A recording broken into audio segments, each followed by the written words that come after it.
میدونستی ذهنت بزرگترین دشمن موفقیت توه؟ اگر هنوز موفق نشدی احتمالاً این 5 دروغ رو باور کردی. درود بر همراهان. آیا تا حالا به خودت گفتی من استعداد ندارم یا دیگه خیلی دیره؟ در این ویدیو 5 دروغ خطرناک ذهن رو بررسی میکنیم که سالها جلوی رشد، تمرکز و موفقیتت رو گرفتن. اگر میخوای ذهنت رو بازنویسی کنی این ویدیو رو تا آخر ببین. ممنون که لایک میکنید. اگه امروز بهت بگم بیشتر شکست ها تقصیر تو نیست بلکه تقصیر 5 دروغیه که سالها ذهنت بهت گفته، آیا باور میکنی؟ ولی یه چالش داریم. تا آخر این ویدیو رو دنبال کن و ببین کدوم دروغ هنوز توی ذهنت فعاله.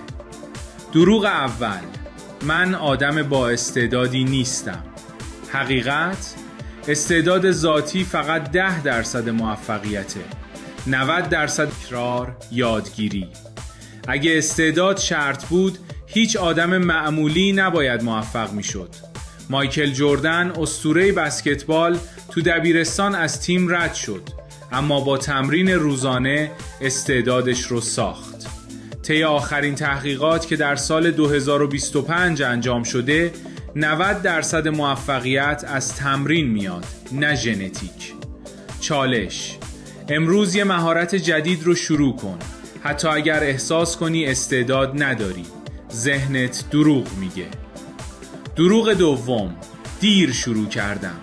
حقیقت: اکثر آدم‌های موفق دیر شروع کردن ولی زود متوقف نشدن. سوال مهم: آیا 5 سال دیگه هم میخوای بگی کاش الان شروع کرده بودم؟ فکر میکنی 30 یا 40 سالگی دیر شده؟ نه. سام والتون، بنیانگذار والمارت، در 44 سالگی شرکتش رو راه انداخت و میلیاردر شد. با روندهای 2025 مثل یادگیری آنلاین و AI هر سنی عالیه برای شروع. آمار لینکدین میگه بیش از 50% مدیران موفق بعد از 30 سالگی تغییر مسیر دادن. دروغ سوم: موفقیت شانسیه. آیا به نظرت موفقیت شانسه؟ نه. نتیجه تکرار دیده نشدنه.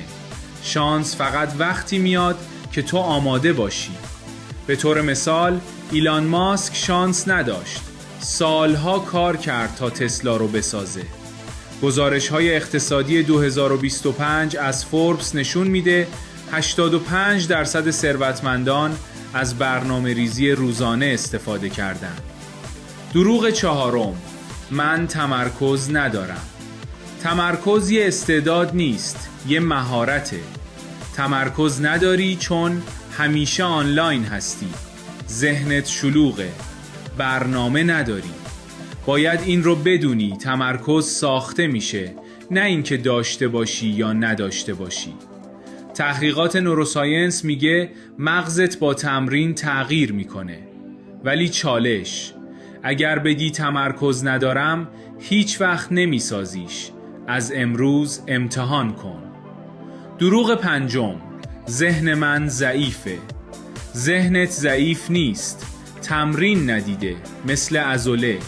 هرچی بیشتر تمرینش بدی قوی تر میشه.